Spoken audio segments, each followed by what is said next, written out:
O ano de 1964 começou com uma atmosfera de suspense no ar. No dia 13 de março, o presidente reuniu cerca de 150 mil pessoas no comício da Central do Brasil, onde defendeu pautas como o direito irrestrito ao voto, a distribuição de renda e a reforma urbana. Aquele seria o ponto máximo de tensão e o estopim para que os militares iniciassem os preparativos para o golpe.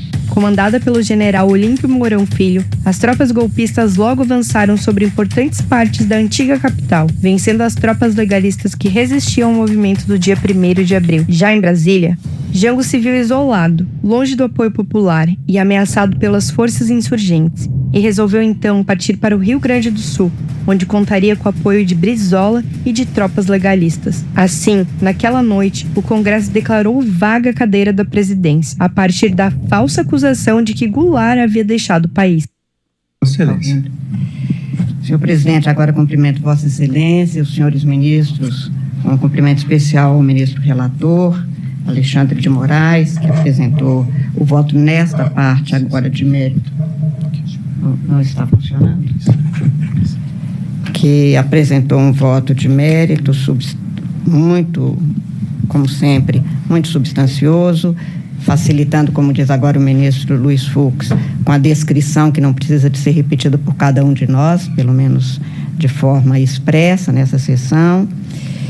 Eu começaria as minhas breves observações, presidente. Como já disse, eu farei juntada de voto escrito nesta fase, que uma das maiores historiadoras, se não a maior historiadora brasileira hoje, na minha compreensão, a professora Heloísa Starling, está publicando um livro, A Máquina do Golpe, como foi desmontada a democracia no Brasil, referindo-se à passagem de da década de 60.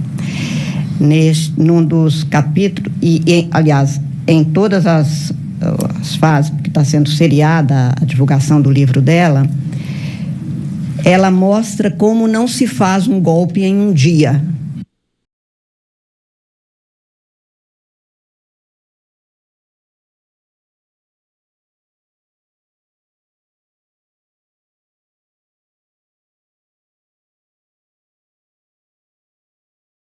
Eu vou ler o manifesto do Sem Mídia, que foi subscrito por centenas de pessoas no blog. Em 15 de setembro de 2007, o jornal registrou aqui que foi organizado por Eduardo Guimarães. Em 2009, o Blog da Cidadania convocou outra manifestação diante da Folha de São Paulo. No dia 9 de março de 2009, o Blog da Cidadania convocou nova manifestação por conta de que o jornal disse que a ditadura militar brasileira tinha sido uma dita branda. Mais uma vez, o movimento foi convocado pelo blogueiro Eduardo Guimarães. Mais uma vez, a mídia alarma a sociedade, empresários postergam investimentos, consumidores param de comprar, as demissões chegam a centenas de milhares. 3 anos depois,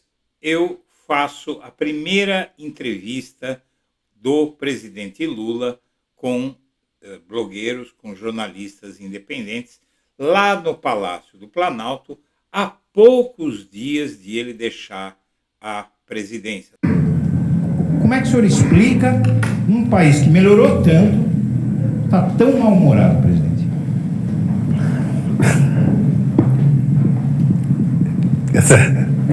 Eu de vez em quando Isso é uma cortina de fumaça para esconder os escândalos do governo, o Porteiro, o Queiroz e os maus resultados na economia.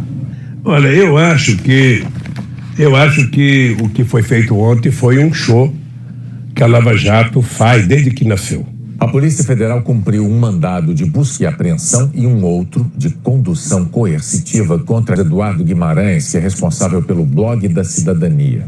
Em março do ano passado, com uma semana de antecedência, Guimarães publicou que o ex-presidente Lula seria alvo de uma das fases da Lava Jato. Agora, com a condição coercitiva do blogueiro Eduardo Guimarães, muitas pessoas começaram a levantar a tese de que Isso foi para conseguir alguma prova contra o ex-presidente Lula. O senhor enxerga assim? Olha, eu não tenho detalhes sobre o procedimento do Eduardo, mas o que eu vi é que houve ali mais uma violação. Eduardo Guimarães, do Blog da Cidadania. Boa tarde, senhoras e senhores. Boa tarde, presidente Lula. Primeiramente, eu gostaria que nós nos congratulássemos pela mudança de cenário em que nos encontramos. Na situação em que nos encontramos, eu acho que vale alguma comemoração, porque hoje nós temos esperança.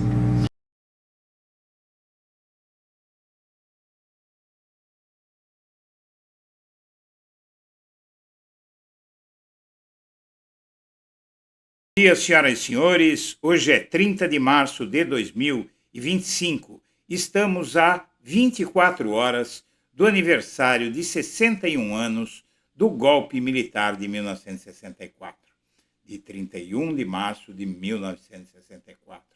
O STF, neste momento, faz história e encerra a impunidade militar no Brasil ao longo de 201 anos. O primeiro golpe militar no país foi em 1823. Por 201 anos, nenhum militar foi punido. O tribunal encerrou essa impunidade secular na última quarta-feira. Ao longo dos últimos 2 séculos, o golpismo militar brasileiro se fez sentir terríveis 9 vezes. Governos produtos desses golpes verde-oliva tornaram o Brasil mais injusto, mais racista, mais segregacionista e mais corrupto. E tudo isso graças à impunidade de que os golpistas sempre desfrutaram. Minha amiga, meu amigo, antes de prosseguir, eu quero pedir a você que cogite fazer uma doação ao Blog da Cidadania, além de curtir e compartilhar nossos vídeos. Os motivos estão explicados no vídeo que você acaba de assistir.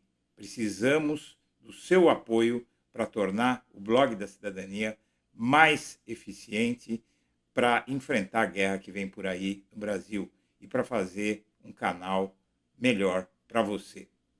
E vamos em frente. A história brasileira fala desses golpes que provocaram tanto sofrimento. Em 1823, pouco mais de um ano após a independência, o Brasil viveu o primeiro golpe dado pelo exército do imperador Dom Pedro I contra a primeira Assembleia Geral Constituinte Brasileira, eleita e instalada em maio de 1823. Em 1840, o segundo golpe militar que tivemos foi o da maioridade, que ocorreu no dia 23 de julho, porque o herdeiro do trono, o futuro Dom Pedro II, era apenas uma criança de 6 anos e, portanto, tinha que atingir a maioridade para governar, e os militares não deixaram. Em 1889, o que comumente conhecemos por Proclamação da República, ocorrida no dia 15 de novembro daquele ano, foi, na verdade, um golpe militar que pôs fim ao regime monárquico. O movimento republicano no Brasil remontava à época colonial. Em 1891, dado o golpe de 15 de novembro, Deodoro da Fonseca, o monarquista que derrubou a monarquia, usou ameaça militar para ser o chefe interino da República até que esta tivesse uma Constituição. Em 1930, a Revolução foi um golpe de caráter cívico-militar encabeçado por lideranças dos estados da Paraíba, Rio Grande do Sul e Minas Gerais, que juntas lutaram contra o restante do país porque queriam separar essas partes do país. Para a explosão da Revolução de 1930, foram as eleições presidenciais daquele ano. Em 1937, após ter sido eleito indiretamente presidente da República, em 1934, Getúlio Vargas lidou com outros problemas. O principal deles foi a chamada intentona comunista, que ele colocou para ser sufocada por militares. Em 1945, praticamente os mesmos militares que apoiaram o golpe de 1937 tiraram Vargas do cargo de chefe de Estado em 1945. Em 1964, o presidente João Goulart é derrubado por militares que permaneceriam no poder por 21 anos, torturando, matando e roubando brasileiros. Em 2018, o comando das Forças Armadas, o comandante, general Eduardo Vilas Boas, deu a entender em entrevista à Folha de São Paulo que pretendia intervir no país com as Forças Armadas, com o Exército, caso o Supremo Tribunal Federal concedesse habeas corpus ao ex-presidente Lula, que então liderava as pesquisas com folga. E o Lula foi preso, mesmo que a lei mandasse, a Constituição mandasse, que ele só pudesse ser preso depois que o julgamento terminasse na última instância, que seria o STF. A ministra Carmen Lúcia foi feliz em citar o livro da Eloísa Stalin, A Máquina do Golpe, como foi desmontada a democracia no Brasil. Ela explica que não foi só um floreio, uma demonstração de erudição, foi um forte argumento jurídico. Stalin mostra que a história do penúltimo golpe foi um processo bem mais longo que os dias que antecederam a tomada do poder pelos golpistas de 64 fizeram. O golpe foi um longo processo, lutando em várias frentes por muito tempo, em que golpistas diferentes desempenharam papéis diferentes, como aconteceu em 2022 e 2023 no Brasil. Agora, pela primeira vez nesses 2 séculos, militares estão sendo julgados por tentarem um golpe. Se isso tivesse sido feito nos anos 1980, quando terminou a ditadura, o país não estaria do jeito que está, com essa extrema-direita emburrecendo o país e ameaçando as instituições. Por isso, o que o STF está fazendo é salvar o Brasil de continuar sendo a capital mundial do golpismo militar. Prisão é o fim da minha vida, estou com 70 anos, diz Bolsonaro. Na verdade, o que o STF está fazendo é nos livrar da ameaça militar. Esse homem comandou uma ameaça militar ao país, seria, na verdade, a 10ª ameaça militar que termina em golpe, se ele tivesse conseguido. O dia 26 de março de 2025, quando Bolsonaro virou réu no STF, mostra que 1964 pode estar acabando, finalmente, após 61 anos. Há 41 anos estava em curso um processo de indisciplina militar com marinheiros revoltados no Rio de Janeiro. O Supremo Tribunal Federal aceitou na quarta-feira a denúncia contra os acusados de tramar um golpe em 2022 e 2023. Com isso, o julgamento vai para frente. É necessário lembrar que, em 1964, quando Jean Goulart era presidente, estava em curso um processo de indisciplina militar com marinheiros revoltados, abrigados nos sindicatos metalúrgicos no Rio de Janeiro. Uma tropa de 30 fuzileiros mandada ao sindicato aderiu à revolta. Nesse dia, Lincoln Gordon, embaixador americano no Brasil, dizia no telegrama ultra-secreto 3824 ao Departamento de Estado: minha conclusão ponderada é que João Goulart está agora claramente empenhado em uma campanha para ganhar poderes ditatoriais. E essa foi a desculpa para o golpe.